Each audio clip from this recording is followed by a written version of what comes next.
Hi guys, my name is Nelson Everhart and I'm a composer, and this video is part of a series that I'm doing. Talk a little bit about my process and how I compose music. So we're in Pro Tools here. I don't feel super strong about any one particular software package or any one particular tool. So if you use Logic or even GarageBand or Cakewalk or whatever else is out there, I just think you need to know how to use it. So this tune is actually the first tune that the listener hears. It's for a game called Wizard 101 and a new world that just came out in November of 2017 called Empyrea. And this is, like I said, the introduction to the level. So the developers asked that it kind of contains some themes that were going to come later on in the world. I wrote the other tunes for at least some of the other tunes for the world before actually composing this track, so that I could go in there and explore with some themes, come up with some themes, and then I sort of brought those themes back into here and tried to make it sound like, we're introducing those themes. So they're not presented in exactly the same way that you'll hear them later on in the level. So why don't we just take a blast through it and you can hear where it's going.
And that's where the tune loops back.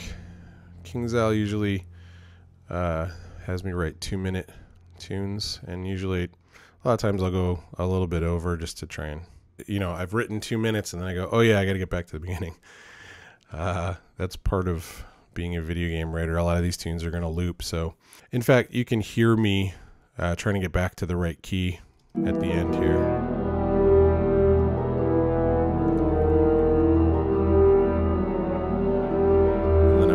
To another key, same phrase, but just doing it again in a different key. That'll help get back to the beginning again.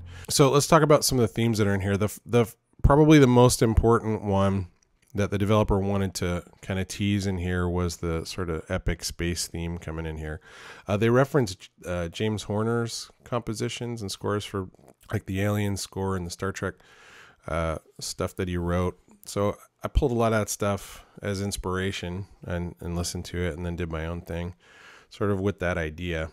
It's a very sparse composition. It's meant to go with a kind of a desolate island where there's been a lot that's floating in space, and there's been a lot of shipwrecks on it. So it's a very kind of just dark, desolate place. There's not a lot going on, there's kind of a hint at something, epic that, can branch off of it, but it's not currently, there's not a whole lot of action or anything going on.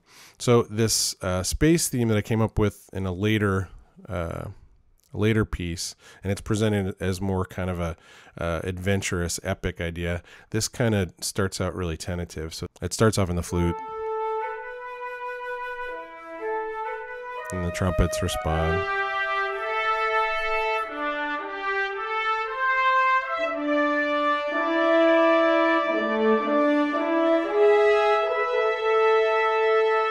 And builds up.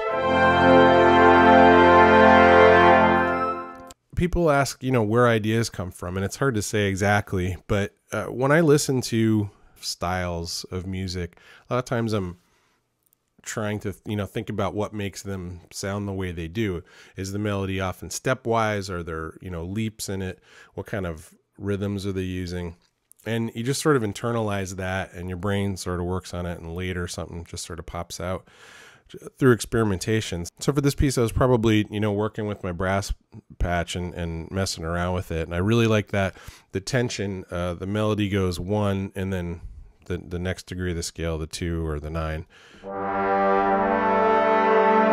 And it really gives you the building feeling. So the first 2 notes, it's kind of giving you an idea of sort of its aspirations.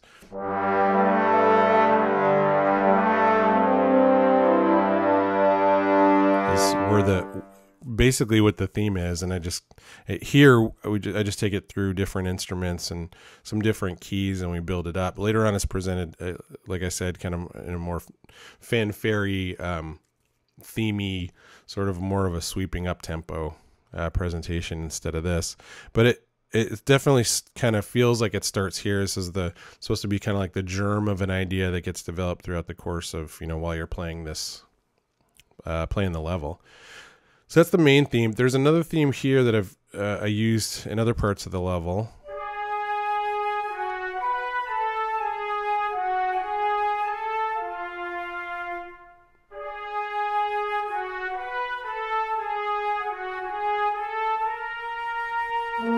So this is kind of a neat theme to me, because there's a lot of tension in the chord, but it doesn't sound overly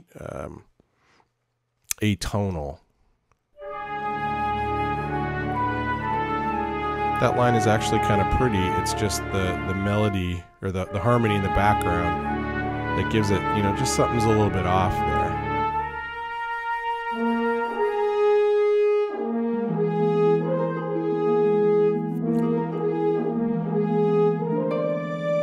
So that part right there is, I'm trying to give it this exotic sound. You're in space.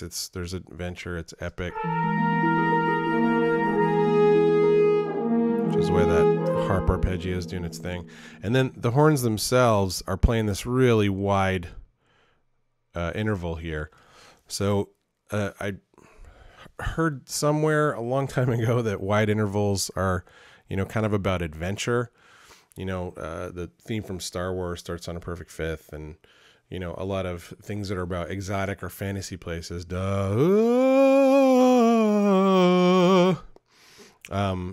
So these wide intervals. So I wanted to, use a little bit of it, use a little of that idea in here.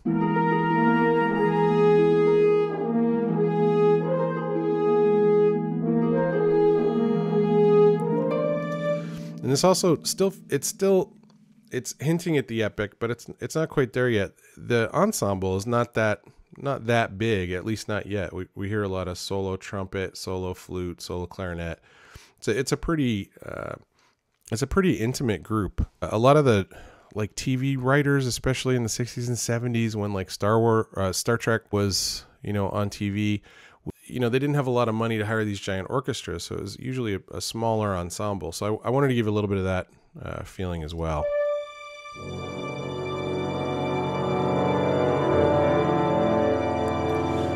Notice the brass kind of swelling in the background here. That is me using the mod wheel, which changes the dynamics a little bit. It's kind of how much air the players are putting into it. So here's this is what happens when I move the mod wheel. So this is a Project Sam, just a brass sustain patch. And I really like the way it responds to that.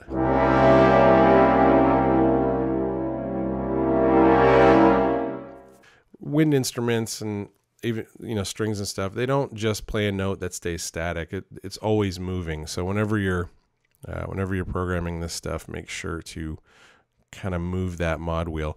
I played trumpet in college, so it helps me to kind of, when I'm playing something like this, I'll actually, blow and see how much air I want to put through, each one of these notes to try and make it sound as realistic as possible.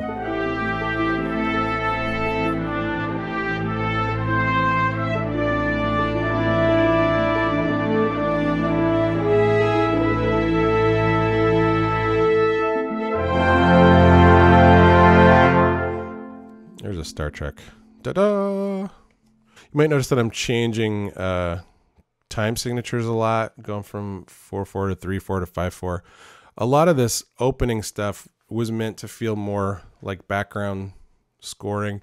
So I didn't necessarily think, okay, now I need to go to 4/4. Now I want to write something in 5/4. It was more responding to how I was feeling the phrases as I was coming up with them. So it was more in retrospect. I'd like, oh, that's really a 3/4 phrase. That's really a 4/4 phrase. And then I went in and put those in. You don't even really have to do them. I'm just doing them to keep myself sane. But I might not even play with the click track. Sometimes if I'm just writing something that just is supposed to feel really, really free and rubato, then I'll just play it without really referencing the click track, and then kind of later on figure out where the time signature has to be to match what it is that I played. This next part here, I'm using some polychords, which is fun.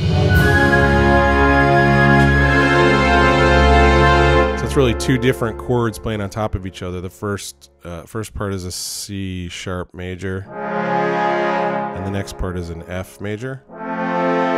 So it's two very different tonalities kind of playing it at the same time.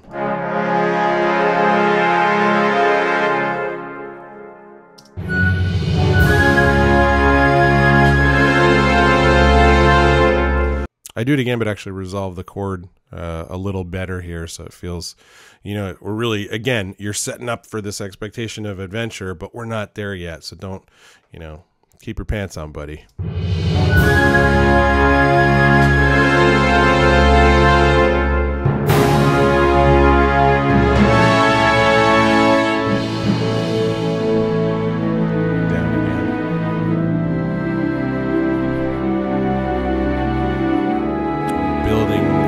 To something, we don't know what it is, and I keep it really ambiguous here with the harmony.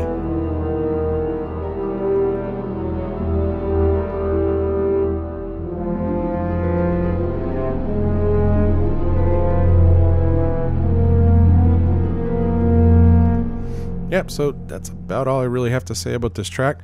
If you enjoyed this, let me know down in the comments. Let me know at my website, NelsonEverhart.com. And I'm going to try and crank out a few of these for Empyrea, and maybe if people like it, I'll keep doing them for other projects I'm working on. All right, thanks a lot, guys.